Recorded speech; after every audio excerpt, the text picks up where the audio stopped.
Saoty kí ni ó jẹ́. wọ́n lánàá bí sọ pé là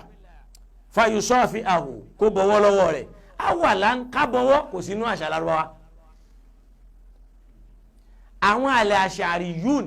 tí wọ́n wá láti àṣàrí táǹgbọ́ àbí Musa àlẹ́ àṣàrí àwọn ni wọ́n wá gba ìsìláàmù àṣà tí wọ́n ní kán bọ̀wọ́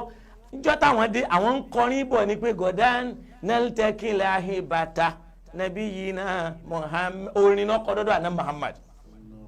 nígbà tán dé náà ń bọ̀wọ́ bí bọ̀wọ́ ṣe délẹ̀ Lárúbáwá nù lọ́dọ̀ táwọn ànábì wọn èé nawọ́ síyàn àwọn àlà àṣàrí yìí náà ni wọ́n mú àṣà wa léyìí tó ń túmọ̀ sí pé a lè gba àṣà lọ́dọ̀ ara wa tí ò bá ní kó bá àṣà ìlú wa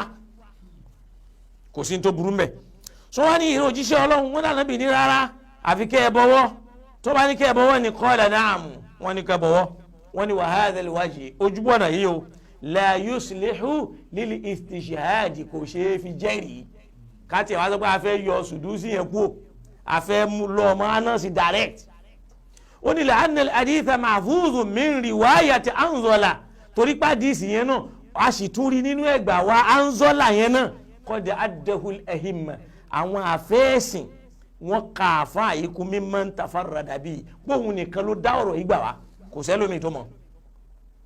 qala al-Bayhaqi fi sunanihi àfa Bayhaqi náà sọ́nù súnánù wọn nígbà táwọn náà ń sọ̀rọ̀ àwọn ní hadha yanfardu bihi Anzola as-Sudusi ọ̀rọ̀ tí wọ́n mú wáyé Anzola nìkan ló dá gbà wá o àwọn náà tún ṣe kí ni wọn àtún gbà wọlé ó ní wàlá alla mimma yuqawwi dhalik àfọwọ́ Albani bóyá ń tá àbá tiẹ̀ tó fi sọ pàdísì yẹn tún ní okun dhalika qusuru lafdhihi òun náà ni dídúró tó ṣẹ́ gbólóhùn yẹn kù lórí tí wọ́n gbà wá lọ́dọ̀ Anzola yìí pé gbólóhùn sùjúdù tí wọ́n fi dípò kátẹ̀kíra ẹni nì ó ní níbi tó ti wá mú yẹn wá asqatal iltizama wa takbil kò fi ká dì mọ́ra wa àti ká pẹ́ẹ̀kì ara wa kò fi kún ó ní fa hadha tariqu muzanna eléyìí ti di àbá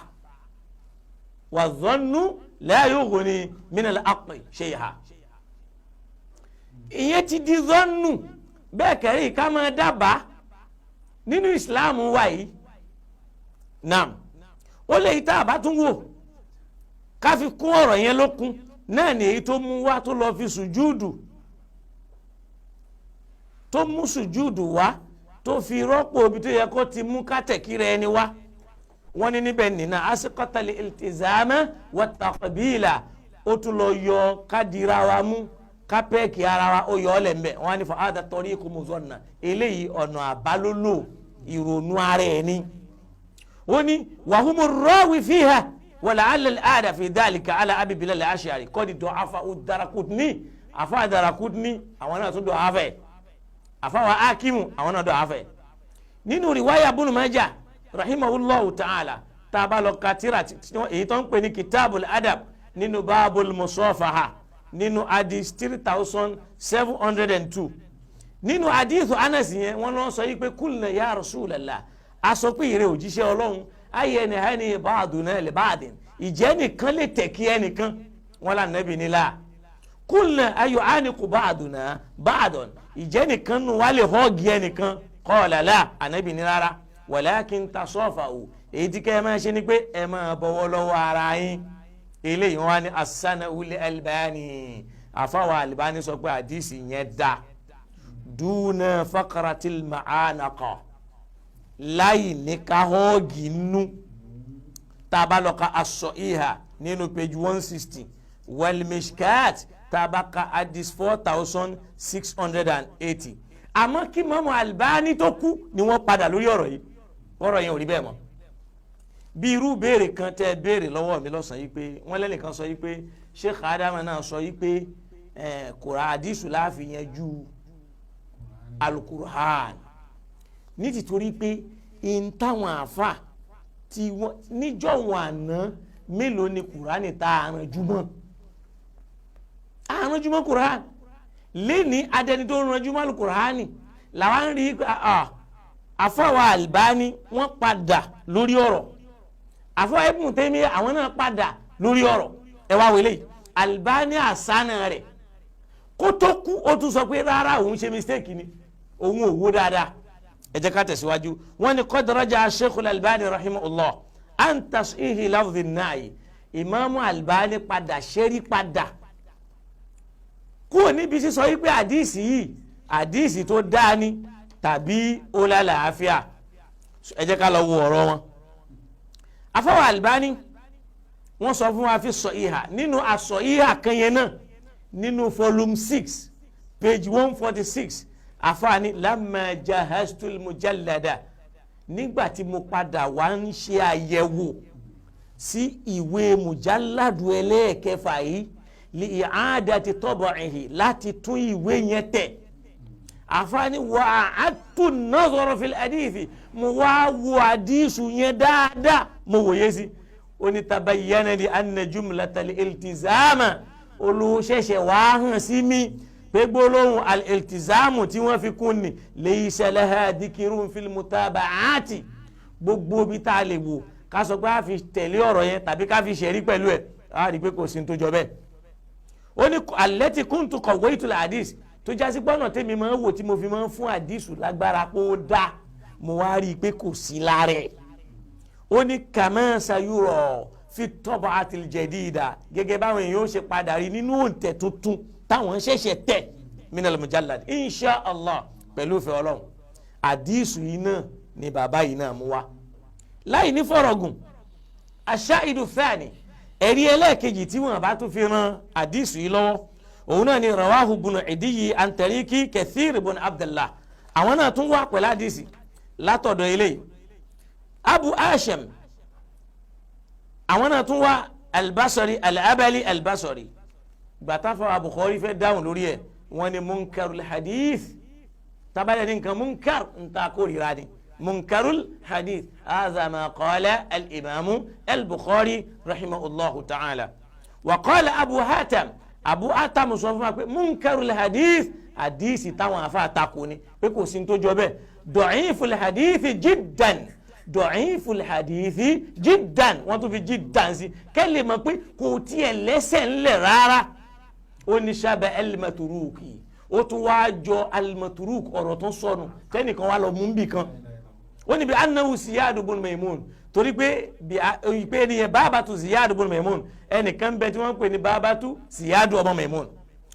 qala an-Nasa'i ńgbà táfà wa Nasa'i fẹ́ sọ̀rọ̀ wọ́n ní maturuk àdìsí táwọn èèyàn sọnù pé eléyìí ẹ gbọ́dọ̀ lọ́ọ́ má nàbí o wa qala marratan níbomi wọ́n ní munkarul hadith hadisi tẹ́ mú wáyé o ọ̀rọ̀ burúkú ni o kì í ṣọ́ra ẹ má mú wá o qala al-Hakimu àfàwà Hakimu Abu Ahmad àwọn náà sọ fún wa yìí pé wa qala Yahya ibn Yahya wọ́n láfa àwa Yahya ọmọ Yahya wọ́n ló sọ pé sami'tuhu yarwi an Anas ó ní mo gbọ́ tó ń gba ọ̀rọ̀ lẹ́nu Anas ó ní falam ahadithu anhu shay'a èmi yẹn gbọ́ bí ò gbọ́ ọ̀rọ̀ lẹ́nu ẹ̀ o ẹni tí wọ́n ló ń gba ọ̀rọ̀ lẹ́nu ìyẹn àfa yẹn lam uhadith anhu shay'a mi ò ní báyọ̀ gbà nǹkankan lẹ́nu ẹ̀ láyé wa qala marra níbo mi ó sọ fún apẹ̀lẹ́ ìta hadithu bil qa'im hadisi iṣẹ́ hadisi tó lẹ́sẹ̀ ńlẹ̀ tí yàrá wà lè mú dání kó wá máa gbé káàkiri kó máa fi ṣẹ̀rí wa qala al-Hakim àfọwọ́ Hakim sọ yìí pé za'ama annahu sami'a min Anas in tó ń sọ fáwọn èèyàn ni pé òun gbọ́ lẹ́nu Anas wa rawa anhu hadithun òun fúnra àwọn àdìsí olóhùn gbà wáyé yashhadul qalbu annaha mawdu'atu àdìsí tí ọkàn ó mọ̀ pé wọ́n rọ ni ntàfàwọ̀ Hakimu sọ ni pé àdìsí tí ọkàn gan mọ̀ pé eléyìí ó àgbélẹ̀rọ ni so yashhad annaha mawdu'a fala wajhu lil-i'tibari bihi bihalin kò tiẹ̀ sọ́nà kan tá a lè fi gbà wọlé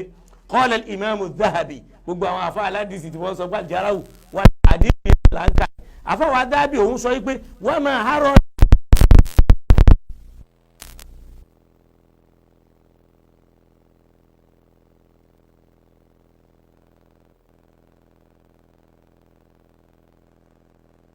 irú ẹ̀ náà ni ọmọ Ibn Idiyyi sọ fún wa wọ́n fi ba'di riwayatihi nínú riwaya àwọn kan ó ní laysa bi mahfuzi ọ̀rọ̀ ẹ̀ kì í tiẹ̀ ṣọ̀rọ̀ tíyàn lè mú tíyàn wà lóhùn ó jókòó tì tó ń wà á sórí.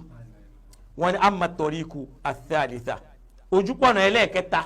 tá a tún lè la fẹ́ wò má díìsù yẹn pé àbí ká gbà wọlé qad da'afa ash-Shaykhul Albani àfàwọ̀ Albani sọ fún wa yìí pé kò sí ní tó jọ walam yastashhad biha walam yastashhid biha wọn rí ẹ̀rí fún wọn sì fẹsẹ̀ rinlẹ̀ qad rawaha ad-Diya fil Muntaqa Diyawu ti gbà wá nínú Muntaqa tá a bá lọ ka volume 1 nínú page 23 min tariqi Abdul Aziz lójúpọ̀ náà fáwọn Abdul Aziz ibn Aban taraka al-Bukhari Imam Bukhari wọ́n yẹra fún ọ̀rọ̀ yẹn wa Ahmadu yẹra fún wa Ibn al-Mudayni ọmọ Mudayni yẹra fún wa Abi Hatam àwọn tá a kà yẹn àwọn àfa Imam Bukhari ni wọ́n ó ní wa kadaba Yahya ibn Mu'ayyan Yahya ọmọ Mu'ayyan nìyẹn lára àwọn àfa Bukhari àwọn náà ní irọ́ ni wallahu a'lamu Allahumma ighfir lana dhunubana olúwọ́rọ́ ń dákun ṣàforíjì fún wa ọ̀rọ̀ tí wọ́n fi ń ṣẹ̀rí pé Sheikh Adam táwọn èèyàn máa ń parọ́ wọ́n ní bàbá Adama ó sọ bẹ́ẹ̀ àgbàfà bàbá Adama wá dàfà yín nílẹ̀ bàbá Adama wá di ṣéwù lọ́dọ̀ yín nísìnyí ẹ̀ sì bẹ̀rù Ọlọ́run lórí ọ̀rọ̀ ọ̀dọ̀ báyìí ní Sheikh. gbàgbé àwọn babalágége tàná àṣesílẹ̀ Adam tàná akúrí ní ó gbàgbé yẹn o kò sí inú onímọ̀ tòní tí ó ṣàǹfààní mímọ́ bàbá Adam.